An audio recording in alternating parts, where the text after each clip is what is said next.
आऊज़ु बिल्लाहि मिनश शैतानिर रजीम बिस्मिल्लाहिर रहमानिर रहीम।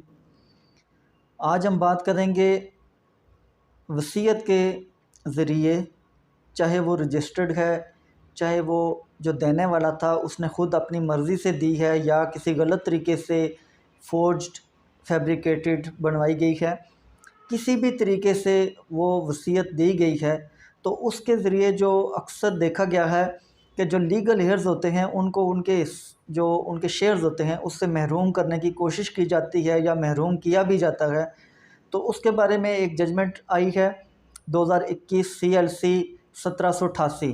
तो इसको डिस्कस करेंगे कि इसमें ऐसी वसीयत के बारे में जो कोर्ट ने अपना डिसीजन दिया है और इसको डिस्कस किया गया है इस वसीयतनामे को, तो उसके बारे में यहाँ पर आज बात करूँगा। तो टॉपिक पर आगे बात करने से पहले एक रिक्वेस्ट है कि जिन भाइयों ने मेरे चैनल को सब्सक्राइब नहीं किया तो काइंडली इसको सब्सक्राइब कर लें और साथ में जो बेल आइकन है उसको भी प्रेस कर लें ताकि मेरी आने वाली वीडियोस आप तक बर्बाद पहुंच सकें। तो बात मैं कर रहा था 2021 CLC 1788 की। यह बलूचिस्तान हाई कोर्ट की एक जजमेंट है वसीयतनामा के बारे में। इस पर आगे बात करने से पहले मैं वसीयत के बारे में थोड़ी सी इन्फॉर्मेशन देना चाहूँगा। वसीयत इस्लाम में इसकी बड़ी ताकीद भी की गई है, लेकिन बाद अज़ां हमने इसको गलत तरीके से इस्तेमाल करना शुरू कर दिया। इस्लाम में जो वसीयत है वो 1/3 जो आदमी मरता है तो वो अपनी प्रॉपर्टी का 1/3 हिस्सा 1/3 जो होता है वो वसीयत कर सकता है। अब 1/3 कितना होता है कि जो कुल प्रॉपर्टी होती है उसका तीसरा हिस्सा, जो मरने वाले की कुल प्रॉपर्टी होती है उसका वो तीसरा हिस्सा है, उसकी हद तक वो वसीयत कर सकता है। ये नहीं होता कि पूरी प्रॉपर्टी को वो वसीयत नहीं कर सकता, चाहे वो अपने किसी लीगल हेयर को दे रहा है या किसी आउट ऑफ फैमिली को दे रहा है, तो वो सिर्फ 1/3 की हद तक वसीयत कर सकता है। अब यहाँ पर जो आज मैं जजमेंट डिस्कस कर रहा हूँ 2021 CLC 1788, तो यहाँ पर हुआ ये कि एक आदमी है, उसकी डेथ हो गई, तो उसके जो लीगल हेयर्स थे, उसके बेटियां बेटे थे, तो उन्होंने उसकी जो दुकानें थी और एक मकान था उसकी हद तक जाकर प्रॉपरली एक इंतकाल करवाया, जो विरासती इंतकाल था तो वो करवाया। तो तमाम लीगल हेयर्स के हक़ में वो इंतकाल हो गया। जब इंतकाल हो गया तो कुछ अरसे के बाद उन्हीं लीगल हेयर्स में से जो बेटियां और बेटे थे उनमें से एक बेटा एक वसीयतनामा लेके आ गया जो रजिस्टर्ड था, सब रजिस्ट्रार के पास रजिस्टर्ड था। अब जब वो सब रजिस्ट्रार के पास वो एक रजिस्टर्ड डॉक्यूमेंट लेके आ गया तो उसमें उसने क्लेम ये किया कि ये जितनी प्रॉपर्टी थी उसके वालिद की वो सारी वो उसे वसीयत कर गए हैं, तो बाकी जो लीगल हेयर्स हैं अब उनका इस प्रॉपर्टी में कोई हिस्सा नहीं है। लिहाजा ये जो इंतकाल हुआ है, विरासती इंतकाल हुआ है, ये गलत है, तो इसे कैंसिल किया जाए। तो उस जो लीगल हेयर था उसने कोर्ट में केस कर दिया, सिविल सूट फाइल कर दिया, सूट फॉर डिक्लेरेशन और कैंसिलेशन वगैरह।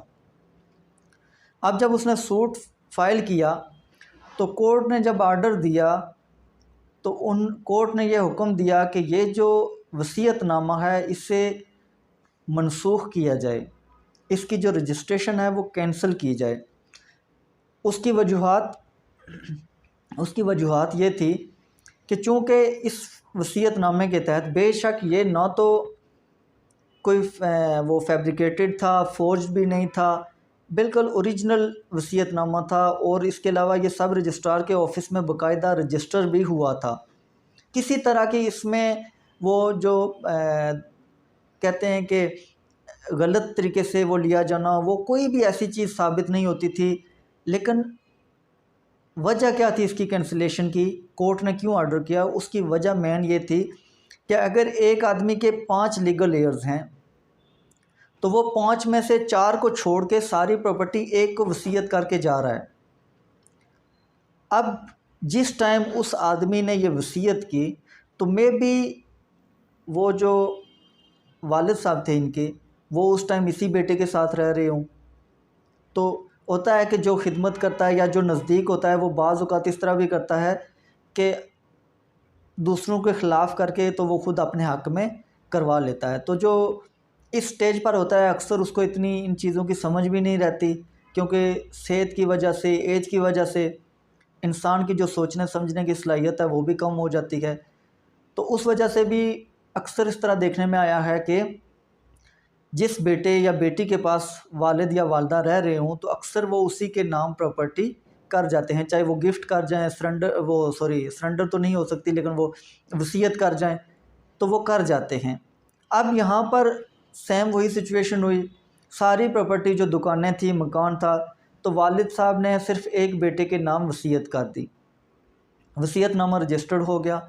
जब वो बेटा विरासती इंतकाल होने के बाद कोर्ट में चला गया कि मुझे डिक्लेयर किया जाए कि मैं इन सब दुकानों और मकान का मालिक हूँ, और ये जो बाकी लीगल हेयर्स ने विरासती इंतकाल करवा लिया है तो इसको कैंसिल किया जाए, मनसूख किया जाए, तो कोर्ट ने कहा कि ये नहीं हो सकता, क्योंकि पहले नंबर पर जो इस्लाम में या पाकिस्तान का जो लॉ है उसमें भी यही है कि जो मरने वाला है वो 1/3 अपनी जो प्रॉपर्टी है उससे ज़्यादा वसीयत नहीं कर सकता।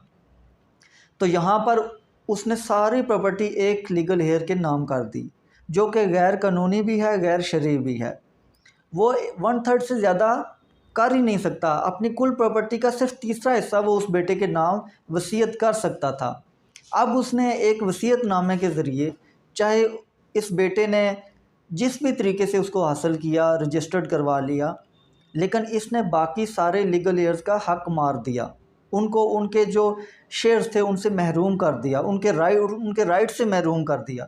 तो कोर्ट ने डिक्लेयर किया कि ऐसी वसीयत की कोई लीगल वैल्यू नहीं है, चाहे वो रजिस्टर्ड है, चाहे उसको वो पूरा प्रॉपरली जो एक प्रोसीजर था उसको अडॉप्ट करने के बाद उसको बनाया गया, सब रजिस्ट्रार के ऑफिस में जाके बाकायदा जो विटनेसेस थे उनकी वेरिफिकेशन करवाई गई, ये जो देने वाला था, वसीयत करने वाला था, वो भी वहाँ पर गया, उसने भी अपनी वेरिफिकेशन नादरा से करवाई। उसके बाद बाकायदा सब रजिस्ट्रार के पास जाके उसने बयान भी दिए, गवाह भी वहाँ मौजूद थे, लेने वाला भी मौजूद था। लेकिन इसके बावजूद, इस सब के बावजूद भी वो जब एक चीज़ का कानूनी या शरई तौर पर वो इंटाइटल ही नहीं था तो वो चीज़ कैसे वो किसी को दे सकता था। तो लिहाजा ये जो वसीयत थी, तो कोर्ट ने आर्डर किया कि इसको कैंसिल किया जाए। जो विरासती इंतकाल हुआ है और सब लीगल हेयर्स के हक़ में हुआ है तो वो बिल्कुल दुरुस्त है, तो उसकी कैंसिलेशन ना की जाए, बल्कि ये जो वसीयतनामा है कोर्ट ने इसको नल एंड वाइड डिक्लेयर कर दिया। कोर्ट ने इसको नल एंड वाइड डिक्लेयर कर दिया और ये डिक्लेयर किया कि जितने भी लीगल हेयर्स हैं उनको उनका हिस्सा मिलना चाहिए, और वो दुरुस्त मिला है, और जो इंतकाल हुआ है वो भी दुरुस्त है। तो व्यूअर्स, ये था आज का टॉपिक। अगर तो वीडियो पसंद आई है तो अपना फ़ीडबैक ज़रूर दीजिएगा। इसी के साथ इजाज़त चाहूँगा। फ़ी अमानिल्लाह।